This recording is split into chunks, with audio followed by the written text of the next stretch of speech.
प्यारे बच्चों, आज आपके अपने सुरेंद्र सर जो अपेक्स स्टडी सेंटर बागेश्वर से हैं, क्लास 11 के लिए एक नया वीडियो फिर से लेके आ रहे हैं जिसका नाम है डायमेंशन एनालिसिस। ठीक है, chapter number first units and measurement. Units and measurement units and measurement का लेक्चर नंबर थर्ड है वो डायमेंशनल एनालिसिस।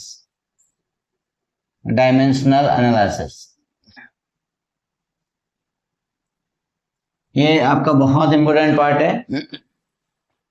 पहली बात तो यहाँ पे जो डायमेंशन का मतलब होता है वो होता है आपके पास साइड, है ना। एनालिसिस का मतलब उसका एनालिसिस होता है। तो यहाँ पे डायमेंशनल एनालिसिस का मतलब ये होता है डायमेंशंस ऑफ, पहले तो ये हो गया डायमेंशंस का मतलब ये हो गया the raise to power something raise to power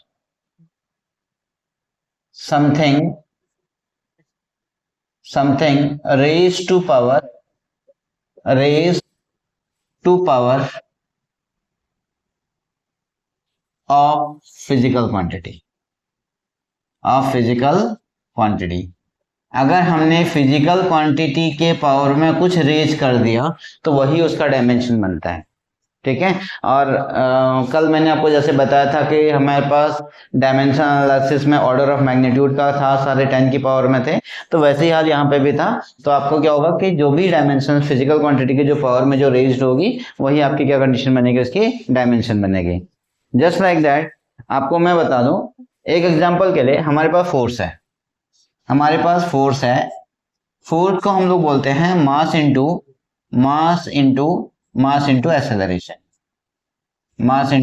acceleration. ये हमने बोल दिया, यहाँ पे था फोर्स, है ना। और इस मास को भी, मास का तो ठीक ही है, मास है, और इंटू एक्सेलरेशन का मतलब क्या, वेलोसिटी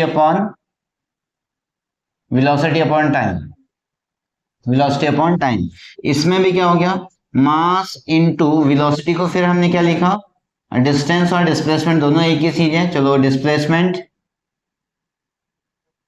डिस्प्लेसमेंट अपॉन टाइम। अब फिर कितना बचेगा, मास इंटू डिस्टेंस, यूनिट की बात कर रहा हूं मैं, अब यहाँ पे डिस्टेंस और डिस्प्लेसमेंट एक ही ले रहा हूं, अपॉन ऑफ टाइम। तो यहाँ पे कितना बचेगा, टाइम का स्क्वायर। देखो, चाहे डिस्टेंस हो चाहे डिस्प्लेसमेंट हो, दोनों को हम एक ही डिस्टेंस से मेजर करेंगे, वो हो गया आपके पास मीटर। तो ये इसलिए यहाँ पे ये कंडीशन आपकी इसके लिए जनरेट हो गई। ठीक है, तो यहाँ पे कितना हो गया, ये टाइम नीचे आ गया। जब ऊपर वाला जब फ्रैक्शन में होता है तो उसका डिनोमिनेटर नीचे आ जाता है, तो यहाँ आकर के ये हो गया। आप देखो, all are just in terms of the physical fundamental unit. सारे किस में आ गए, फंडामेंटल यूनिट में आ चुके हैं। ठीक है, अब ये फंडामेंटल यूनिट, मास का फंडामेंटल यूनिट क्या था, एम को किससे रिप्रेजेंट करते हैं, मैंने कल लिखवाया था ना, उस टेबल में लिखवाया था, मास को हम लोग एम से रिप्रेजेंट करते हैं। तो यहाँ पे क्या हो गया, एम। और डिस्टेंस को किससे करते थे, एल, और टाइम को किससे कर रहे थे, टी। ये हो गया स्क्वायर। अब ये कंडीशन क्या होगी, आपके ऊपर जाएगी, ये हो गया 1, ये भी हो गया इसकी पावर 1, जिसका कुछ नहीं होता उसका 1 कंसिडर करते हैं, और ये टी ऊपर जाएगा तो कितना बचेगा, -2। सो dimensions of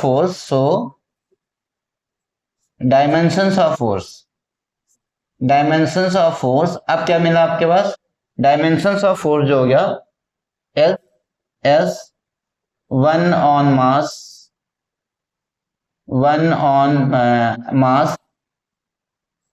m, 1 on length L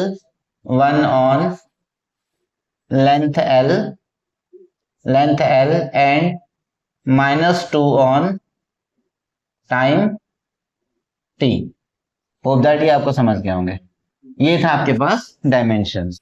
तब मैंने ये कहा था something raised to power of the physical quantities. यहाँ पे आपकी ये फिजिकल क्वांटिटी थी, मास, डिस्टेंस और टाइम दोनों फिजिकल क्वांटिटीज हैं, फिजिकल यूनिट्स हैं, उनकी पावर में जो चीजें आपकी रेज हो रही हैं, तो that is known as the dimensions. Hope that ये अंडरस्टूड हो गया होगा। तो मास के डायमेंशन, अब तो सारे के सारे क्या हैं आपके पास, सारे के सारे क्या हैं, बेस यूनिट्स हैं। अगर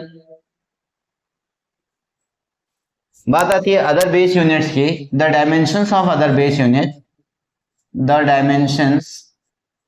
the dimensions of other base unit, other base unit is zero. बाकी जो बेस यूनिट की जो डायमेंशन वो है जीरो। अब बाकी कितने डायमेंशन बच गए? एब्सोल्यूट टेम्परेचर हो गया, अमाउंट ऑफ सब्सटेंस यानी मोल की बात हो गई, ल्यूमिनेस इंटेंसिटी होगी और एब्सोल्यूट टेम्परेचर, बाकी सब जीरो है। ठीक है, तो इसका डायमेंशन क्या हो गया?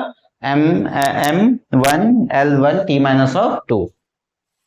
अब नाउ इसके बाद आता है हमारे पास डायमेंशनल फॉर्मूले और डायमेंशनल इक्वेशन। ठीक, डायमेंशनल फॉर्मूले की बात कर रहा हूं। अब मैं कर रहा हूं कि डायमेंशनल फॉर्मूला कुछ नहीं है, इन्हीं डायमेंशंस को अगर हम एक स्क्वायर ब्रैकेट में क्लोज कर देते हैं तो हमारे पास क्या बनता है? वो डायमेंशनल फॉर्मूला बनता है। ठीक है, इक्वेशन नहीं, डायमेंशनल फॉर्मूला। इसको हम एक इसमें बॉक्स में बंद कर देंगे। दैट इज, इसका मतलब क्या हो गया? The dimensional formula of force is, इसको बंद कर दो, ml-t-2। ये हो गया, और कुछ नहीं है। डायमेंशनल फॉर्मूला क्या है? इसी डायमेंशंस को अगर हमने किसी फिजिकल क्वांटिटी के डायमेंशंस को स्क्वायर ब्रैकेट के अंदर में क्लोज कर दिया तो क्या बन गया? डायमेंशनल फॉर्मूला बन गया। होप दैट ये समझ में आ रहा होगा।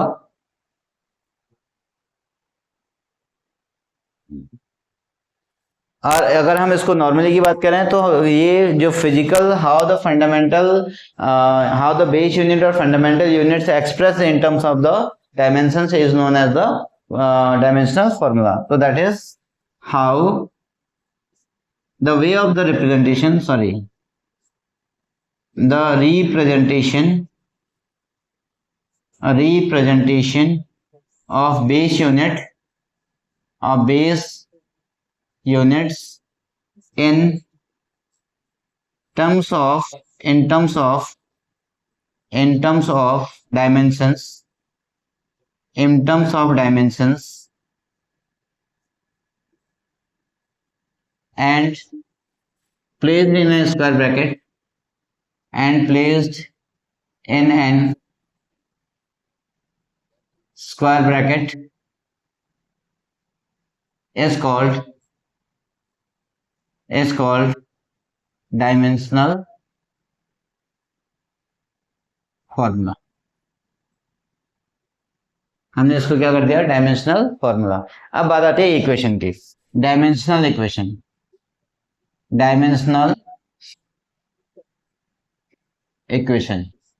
इसमें हमें क्या क्या करना होता है? इक्वेशन का मतलब बीच में इक्वल्स टू का साइन होना बहुत जरूरी होता है। अब दोनों फिजिकल क्वांटिटीज को हमने क्या कर दिया? एक स्क्वायर ब्रैकेट में रख दिया, तो हमारे पास क्या निकल गया? वो डायमेंशनल इक्वेशन लग गया। Just like that is force का इक्वेशन इक्वल्स टू mlt-2। ये क्या हो गया? आपके पास डायमेंशनल इक्वेशन हो गया। अगर मैं डायमेंशनल इक्वेशन की बात करता हूं तो इसमें क्या हो गया? व्हेन द फिजिकल क्वांटिटी, ये फोर्स है, when the physical quantity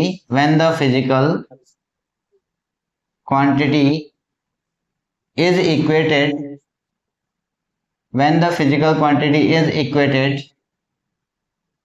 to its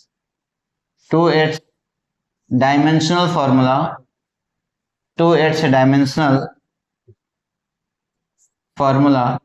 is called dimensional equation. तो ये आपकी कंडीशन होगी, डायमेंशनल इक्वेशन को कैसे रिप्रेजेंट करेंगे।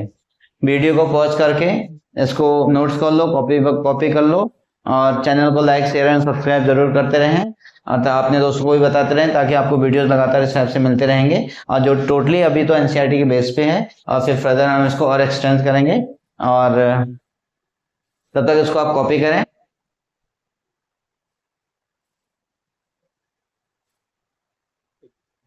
इसके बाद आता है uses of dimensional equation.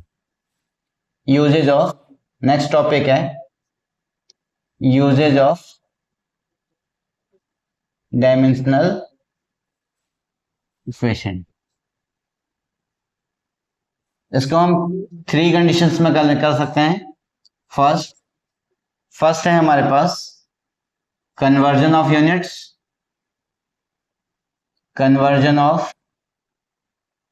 Units. Second है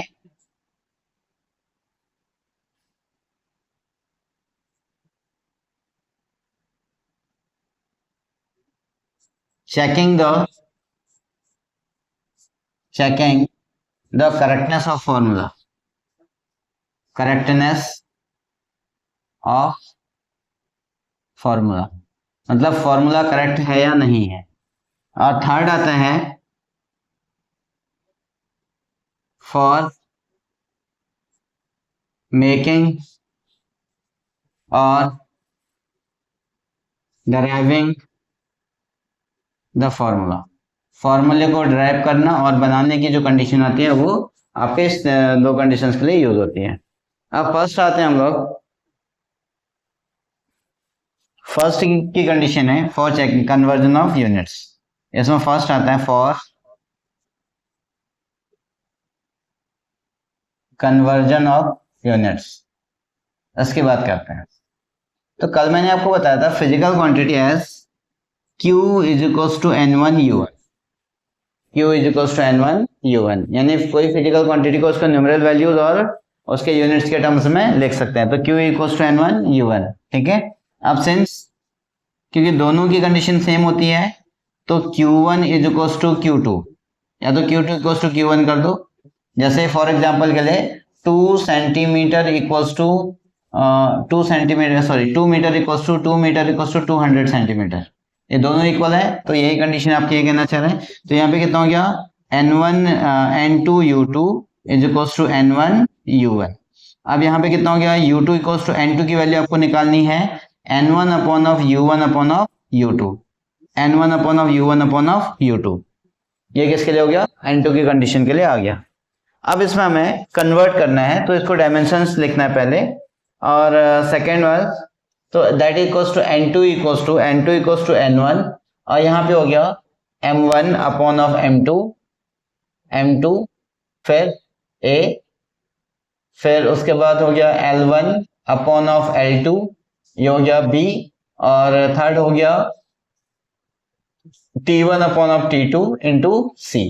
ये इसको हम सॉल्व कर देंगे तो ये हमारे पास N1 और N2 जनरेट हो जाएगा। जस्ट लाइक दैट फोर्स की यूनिट न्यूटन, यानी चलो न्यूटन नहीं, मुझे 1 kg मीटर पर सेकेंड स्क्वायर को ग्राम सेंटीमीटर पर सेकेंड स्क्वायर में कन्वर्ट करना, ये दिया हुआ है, ये कन्वर्ट करना है। तो यहाँ पे कितना होगा हमें नहीं पता कि इसके आगे कितना नंबर आएगा, ठीक है ना। तो here N1 equals to U1, sorry N1 equals to 1, N2 equals to we have to find out, और M1 इक्वल्स टू ये हो गया आपके पास kg यानी M, और M2 equals to L1 equals to भी हो गया L, और T1 इक्वल्स टू भी कितना हो गया S। तो ये बच गया, और M2 भी यही होगा, M2 इक्वल्स टू भी आपके पास कितना हो गया, अच्छा चलो हम इसको kg कर लेते हैं, ये हो गया kg, ये हो गया ग्राम। L2 इक्वल्स टू इसको हम मीटर कर लेते हैं और ये हो गया सेंटीमीटर, और T2 आपका सेकेंड ही रहा, T2 आपका सेकेंड रहा। तो अब हमने क्या किया, इसको आपको इसके साथ में यूज कर लिया, तो यहाँ पे कितना आ गया, तो that is now kg 1 kg metre second minus 2 equals to इसको हम लिख रहे हैं 1 kg को हमने लिखा M1,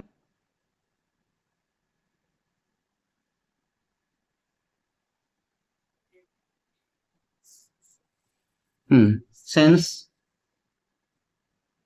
its dimension is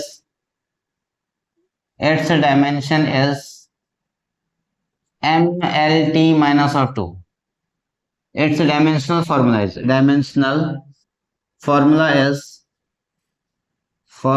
is कितना हो गया MLT minus of 2, ये बच गया। तो देन तब इसके बाद क्या हो गया, देन अब तब की कंडीशन क्या है, तो यहाँ पर N2 is equals to M1 upon of M2 और A यानी 1, और फिर L1 अपॉन ऑफ L2, और ये हो गया आपके पास 2, और ये बचेगा आपके पास T1 upon of T2 minus of 2 equals to तो m1 upon of m2, m1 कितना था kg और ये कितना था ग्राम, तो ये हो गया 1। और L1 कितना था, L1 था मीटर और ये भी कितना हो गया सेंटीमीटर, ये भी कितना हो गया सेंटीमीटर, ये भी कितना हो गया 1। और T1 कितना है, T1 है यहाँ पे सेकंड और यहाँ पे भी सेकंड, इसकी भी पावर कितनी है -2। तो kg को ग्राम में चेंज करेंगे तो 1000 ग्राम अपॉन ऑफ ग्राम और इक्वल्स टू 1। ये हो गया 100 metre upon of 100 centimetre upon of centimetre, इसका भी हो गया 1। तो सेकंड अपॉन ऑफ सेकंड, इसकी पावर कितनी होगी -2। सेंटीमीटर से सेंटीमीटर कैंसिल, ग्राम से ग्राम कैंसिल, तो कितना हो गया 1000 इंटू 100, उसकी पावर तो 1 ही आए तो उतनी बची है ना। तो अभी कितना हो गया 10⁻5। तो अब यहाँ पे n2 कितना हो गया, n2 इक्वल्स टू 10⁵। क्लियर। अगर अब मैं ये कहूं यहाँ पर, तो यहां से लिख देता हूं मैं लास्ट में, तो 1 kg मीटर पर second square equals to 10⁵ gram centimetre पर सेकेंड स्क्वायर। ये आ गया यूनिट कन्वर्जन। ठीक है। अब ये वैसे ये फोर्स का है तो इसको ये भी कह सकते हैं, और इसको हम कह सकते हैं और 1 newton is equals to 10⁵ dyne. Dyne ये वर्क की आपके पास फोर्स की सीजीएस यूनिट होती है डाइन, और न्यूटन कौन सी यूनिट होती है, एसआई यूनिट। तो एक तो फॉर्मूला ये हो गया आपके पास डेरिवेशन ऑफ किसके ऊपर, ये आ गया कन्वर्जन ऑफ द यूनिट्स। एक यूनिट को हमें दूसरे यूनिट में कन्वर्ट करना है। तब तक वीडियो को पॉज करके नोट्स बनाएं और चैनल को लाइक शेयर एंड सब्सक्राइब जरूर करें, अपने दोस्तों तक पहुंचाते रहें, और बेल आइकन को दबाना मत भूलना ताकि आपको लगातार वीडियोस मिलते रहेंगे।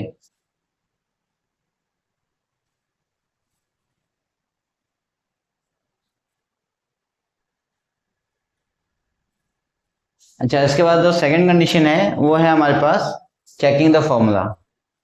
ठीक है, checking the accuracy of formula. First second है checking the accuracy of formula. Accuracy of formula, formula की एक्यूरेसी को चेक करने के हमारा फॉर्मूला सही है या नहीं है। ठीक, अब इसके लिए भी आपके पास एक कंडीशन जाएगी जिसको हम कहते हैं प्रिंसिपल ऑफ होमोजेनिटी। क्या कहते हैं, प्रिंसिपल ऑफ होमोजेनिटी। अब यहाँ पे क्या होता है, इसके लिए हमें एक यूज होगा, तो बहुत इंपॉर्टेंट है, ये हो गया प्रिंसिपल ऑफ होमोजेनिटी। अब इसमें होता क्या है, किसका मतलब होता है, same quantity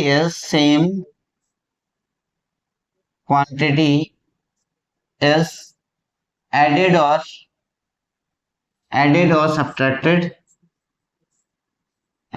subtracted to the same quantity,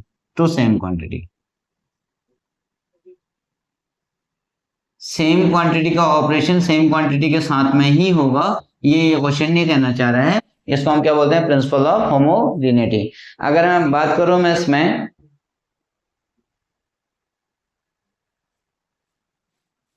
कि length plus length equals to length ही आएगी। लेंथ को अगर हम लेंथ से ऐड करेंगे तो कितनी आएगी, लेंथ ही आनी चाहिए। और फोर्स को हम लोग लेंथ के साथ ऐड नहीं कर सकते हैं, नॉट पॉसिबल। इसको हम ऐड नहीं कर सकते हैं, ये क्या हो गया, नॉट पॉसिबल। ठीक हो गया, इसको हम ऐड नहीं कर सकते, तो force plus length equals to कोई ऑपरेशन नहीं होगा। तो हाँ, ये हो सकता है force plus of force equals to force होगा, टू फोर्स नहीं होगा। हमें यूनिट से मतलब है, हमें यहाँ पे किससे मतलब है, यूनिट से मतलब है। न्यूमेरिकल वैल्यूज क्या है उससे हमसे कोई मतलब नहीं है, सिर्फ हमें इससे मतलब है। तो ये होता है कि सेम क्वांटिटी को सेम क्वांटिटी से ऐड करने को हम लोग क्या बोलते हैं, प्रिंसिपल ऑफ होमोजेनिटी। यानी अगर टाइम के साथ ऐड होगा और सब्ट्रैक्टेड होगा, डिस्टेंस के साथ में होगा, फोर्स के साथ में होगा, फोर्स के साथ में होगा, और बहुत सारी कंडीशंस ऐसे आ जाएंगी। अब जैसे मैं इसमें एक एग्जांपल देता हूँ, मैं इसमें एक एग्जांपल लेता हूँ। एग्जांपल आपका क्या हो गया, जस्ट लाइक दैट हमारे पास s equals to ut plus of half of 80 square है। हाफ ऑफ 80 स्क्वायर है। अब देखो यहाँ पे क्या था, 4 equals to force plus force, यानी फोर्स को फोर्स के साथ प्लस करेंगे तो आंसर क्या आना चाहिए, फोर्स आना चाहिए। अब यहाँ पे देखो ये आंसर क्या आ गया, डिस्टेंस, तो इसको भी डिस्टेंस होना पड़ेगा, इसको भी डिस्टेंस होना पड़ेगा। 1/2 का कोई मतलब नहीं है अभी, अभी हमें सिर्फ डिस्टेंस इक्वल्स टू डिस्टेंस आ रहा है कि नहीं आ रहा है वो चेक करना है, ठीक है। डिस्टेंस को डिस्टेंस के साथ ऐड या सब्ट्रैक्ट कर सकते हैं, और यहाँ पे डिस्टेंस के साथ ऐड या सब्ट्रैक्ट कर सकते हैं। अब ये कंडीशन क्या हो गई, तो now dimension of S, take LHS, take LHS, तो formula of S equals to कितना हो गया, दैट इज द एल। तो एक इक्वेशन हो गया। LHS हमने अगर डिस्टेंस का, यहाँ पे एच क्या है, डिस्टेंस है, एस इक्वल्स टू कितना हो गया इसका, L1। अब फिर हमें लेना है UT square and take RHS, take RHS को लेना है, या तो आप सेपरेट करो या तो आप इंडिविजुअल करो। तो ये कितना हो गया, UT plus of half of 80 square, half of 80 square. अब मुझे डायमेंशन लेना है इसमें, इसको मैं डायमेंशन क्या करूंगा, UT ले लिया मैंने, URT क्या हो गया, U का मतलब हो गया L, मतलब वेलोसिटी है ना, और T का मतलब क्या हो गया, T minus of 1, T minus of 1, ये मैं अभी बता दूंगा। और डायमेंशन कैसे निकालते हैं, प्लस 1/2 से कोई मतलब नहीं है हमें, एक्सेलरेशन को हो गया L T माइनस ऑफ 2, और ये कितना हो गया T स्क्वायर, ये बचा। और अच्छा यहाँ पे T भी है, तो ये एक T यहाँ पर भी होगा, ये बचेगा आपके प्लस में, ठीक है। अभी मैं इसको निकालना बता दूंगा डायमेंशन नेक्स्ट वीडियो में। तो ये कितना हो गया, ये वाला हो गया। अब यहाँ पे देखो L इक्वल्स टू कितना हो गया, L की value T minus 1 plus of 1, base same होता है तो पावर ऐड हो जाते हैं, L T minus 2 plus of 2 हो गया, ये T है। अब ये कितना हो गया, इक्वल्स टू L, यहाँ पे कितना हो गया 0, T 0 हो गया, और प्लस L, ये भी कितना हो गया T 0, फिर ये कितना हो गया, that equals to L T 0 का मतलब कोई मतलब नहीं है, L इक्वल्स टू L। अब फिर मैंने यहाँ पे क्या लिखा, length plus length equals to length.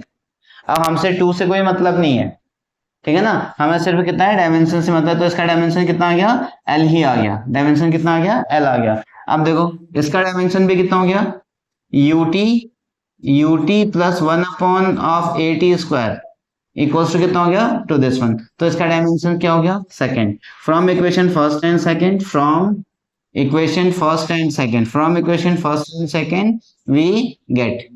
अब हमें क्या मिल गया यहाँ पर, अब हमें यहाँ पे मिल गया कि RHS का LHS equals to RHS equals to RHS, तो यानी इसका भी L है, इसका भी L है। तो इसका मतलब S इक्वल्स टू कितना हो गया, UT plus of half of 80 square, बिल्कुल सही है। डिस्टेंस कितना आया वो अकाउंटेबल नहीं है, अब आपको क्या करना है, यहाँ पे डिस्टेंस आ रहा है, ये अकाउंटेबिलिटी है, ठीक है। अच्छा डायमेंशंस में जो मैंने अभी बताया था, यहाँ पे इसके लिए U का मतलब होता है, U का मतलब होता है वेलोसिटी, U का मतलब क्या होता है, वेलोसिटी। अब वेलोसिटी का मतलब क्या होता है, डिस्टेंस अपॉन टाइम, यानी displacement upon time, displacement upon time हो गया, ठीक है। ये आपका अलग कंडीशन है, ये डिस्प्लेसमेंट अपॉन टाइम। डिस्प्लेसमेंट को किससे रिप्रेजेंट करते हैं, लेंथ से, ये हो गया LT, और इसकी पावर ऊपर लेके जाएंगे तो कितना हो गया, LT माइनस ऑफ 1, तो यानी ये किसका हो गया, V का डायमेंशन आपका ये बचा, है ना, V का डायमेंशन क्या हो गया, LT माइनस ऑफ 1। तो ऐसी A का dimension and dimension of A is equals to कितना हो गया, वेलोसिटी अपॉन टाइम, तो यहाँ पे वेलोसिटी कितना हो गया, LT minus 1 upon of T। तो ये इस T को ऊपर लेके जाएंगे तो LT minus of 1 minus of 1 equals to कितना हो गया, LT माइनस ऑफ 2। ये किसका हो गया आपके पास, A का डायमेंशनल फॉर्मूला हो गया, A का डायमेंशनल फॉर्मूला ये बचा। अब देखो A is replace by LT minus 2 लिखा है मैंने यहाँ पे, और L is replace by LT minus of 1 लिख दिया है, ठीक है। तो ये यहाँ से है, और वीडियो काफी लंबी हो चुकी है, कल इसके बाद मैं आपको डायमेंशंस निकालना बताऊंगा और डायमेंशन फॉर्मूला को डेराइव करना फॉर्म करूंगा। Till then okay, bye bye, और चैनल को लाइक शेयर एंड सब्सक्राइब करना मत भूलना, और इसको वीडियो को पॉज करके आप इसको कॉपी कर सकते हैं।